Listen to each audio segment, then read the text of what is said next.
శ్రీకాకుళం జిల్లాలో డిప్యూటీ మాజీ CM Dharmana Krishnadas PA ఇంట్లో ఏసీ సోదాలు నిర్వహించారు. గతంలో ధర్మాన కృష్ణదాస్ మంత్రి, ఎమ్మెల్యేగా ఉన్నప్పుడు ఆయన వద్ద గొండు మురళి ప్రభుత్వ పిఏగా 5 ఏళ్లు పనిచేశారు. ఈ క్రమంలో ఆదాయానికి మించి ఆస్తులు పోగేశారని ఆయనపై ఆరోపణలు ఉన్నాయి. దీంతో ఏసీబీ అధికారులు శ్రీకాకుళం జిల్లాలో 3 చోట్ల, విశాఖపట్నంలో ఉదయం నుంచి సోదాలు చేస్తున్నారు. ఆయన స్వగ్రామం కోటబొమ్మాలి మండలం దంతతో పాటు సారవకోట మండలం బుడితి, జలుమూరు మండలం లింగనాయుడిపేట, విశాఖపట్నంలోని ఆయన ఇళ్లలో తనిఖీలు చేస్తున్నారు. భారీగా డాక్యుమెంట్లు, బంగారు, వెండి ఆభరణాలు భారీగా ఉన్నట్లు గుర్తించినట్లు సమాచారం.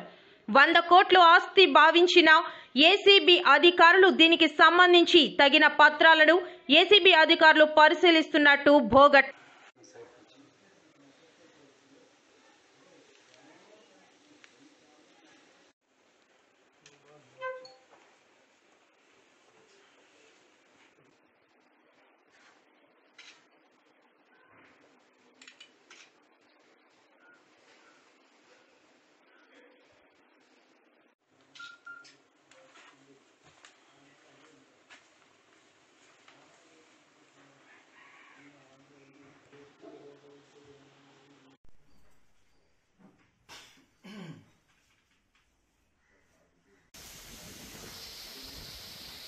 ఏం చెప్పాలనుకుంటున్నారా?